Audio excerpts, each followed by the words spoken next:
रश्मि दीदी। हाँ इरा। दीदी रात को मुझे ऐसा फील हुआ जैसे किसी ने मेरे साथ। क्या हुआ तुम्हारे साथ? मैं जग भी रही थी और सो भी रही थी। हो सकता है कोई सपना हो। साफ साफ बताओ इरा।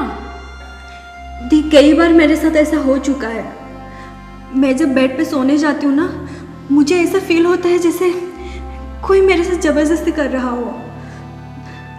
फिर मुझे बहुत गहरी नींद आ जाती है। फिर मॉर्निंग को ही मेरी आँख खोलती है।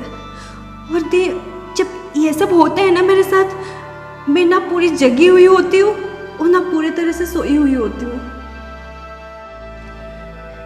शाम को अंकित भैया और तुम्हारे जीजू से बात करते हैं। हाँ दी।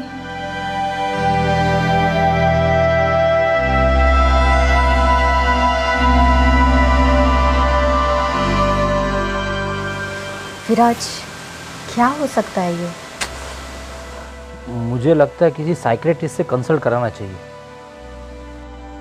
रश्मि, तुम्हें याद है वो मुस्लिम लड़का, क्या नाम था उसका, सोहेल, जो ईरा से एक तरफा प्यार कर बैठा था और फिर उसने पंखे से लटक कर अपनी जान दे दी थी?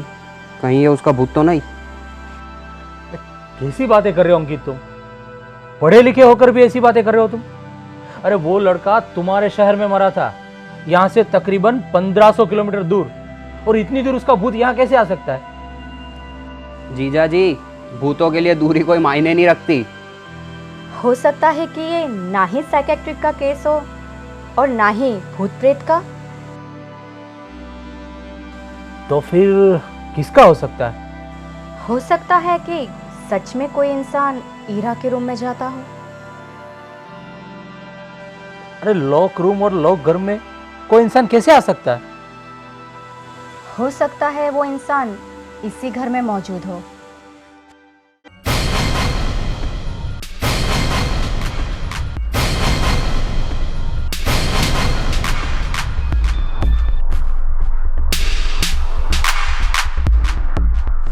मुझे तो इस चंदू पे भी शक है। इसके हाव मुझे अच्छे नहीं लगते।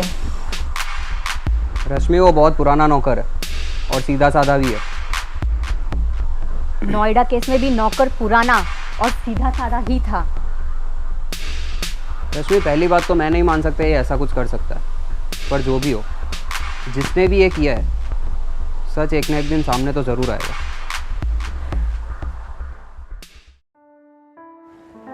रश्मि। हाँ भैया। वैसे मुझे लगता तो नहीं ये ईरा के डरावने सपनों के अलावा कुछ और हो। मुझे भी यही लगता है भैया कि वो सपना ही देखती होगी। हार्मोन डिस्टर्ब होने के कारण इस उम्र में ऐसा काफ़ी लड़कियों में देखने को मिलता है। भगवान करे ऐसा ही हो।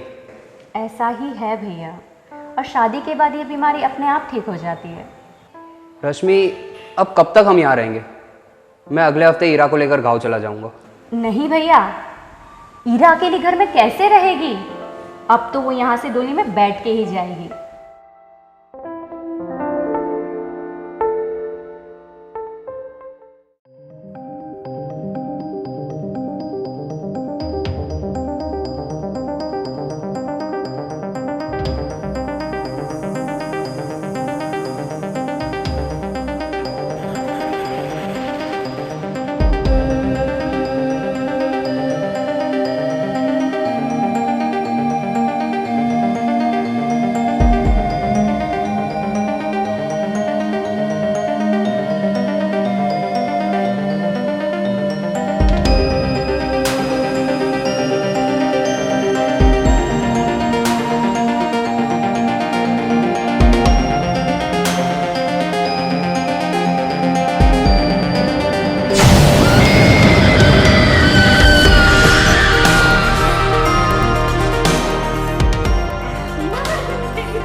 सब कुछ बता दे वरना तेरा हाथ यहां से ही उखाड़ दूंगा।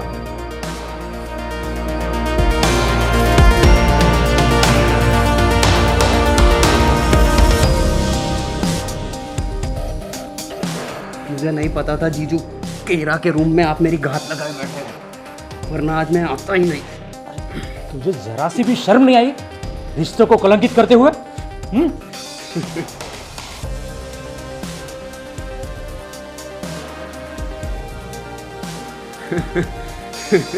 कैसा रिश्ता? आपकी सास के साथ दहेज में आया था। ईरा और मेरे माँ बाप अलग अलग हैं। ईरा के साथ मेरा खून का कोई रिश्ता नहीं। मेरे बाप के सारे एहसान भूल गया तू? अरे कितनी बार हमने तेरे हाथ में राखी बांधी है। ये गंदी हरकत कब से कर रहा है तू? नहीं बताऊंगा कब से। विराज, इस जानवर को पुलिस के हवाले करो। गलती से भी ऐसा मत करना, बदनाम हो जाओगे सब।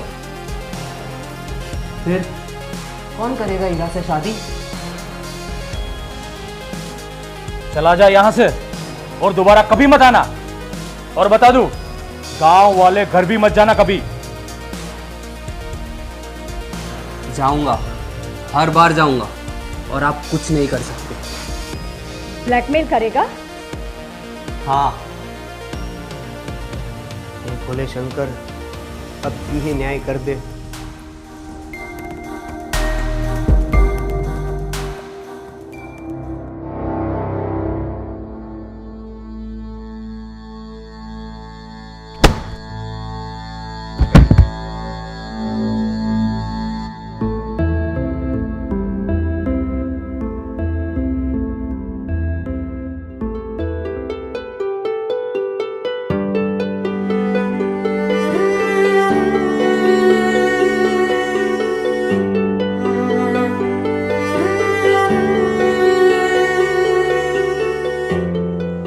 लगता है ये तो मर गया। हैं? भगवान, तूने मेरी प्रार्थना सुन ली। चंदू, ये केले का छिलका तूने फेंका था? क्यों? अरे विराज सर, ईरा आपकी साली है, बहन नहीं। और मेरी तो बहन न होकर भी बहन जैसी है। हाँ? बाकी सब भोले शंकर की लीला है, उसने न्याय कर दिया। अरे चंदू, ईरा मेरे लिए भी बहन जैसी ही है। विराज, आपको अंकित पे शक कैसे हुआ?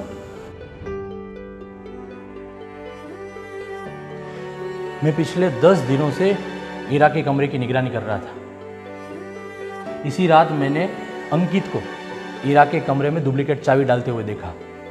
उसी वक्त मैंने चंदू को जोर से आवाज लगाई तो अंकित भागकर अपने कमरे में चला गया, क्योंकि अंकित ने ईरा के रूम की डुप्लीकेट चाबी बना रखी थी और मेरे पास पहले से ही हर रूम की 2-2 डुप्लीकेट चाबी है। तो फिर मैं डुप्लीकेट चाबी लेकर अंकित से पहले ईरा के रूम में चला गया और थोड़ी देर बाद अंकित ईरा के कमरे में आया। फिर उसने अपनी जेब में से बेहोश करने वाला स्प्रे निकाला। वो ईरा की तरफ जा ही रहा था तो मैंने लाइट ऑन कर दी और जोर से चिल्लाया। वो ईरा के ऊपर स्प्रे करता ही उससे पहले ईरा वहां से निकल गई और मैंने अंकित को रंगे हाथों पकड़ लिया। आपको पता था कि अंकित से हमारे ब्लड रिलेशन नहीं है?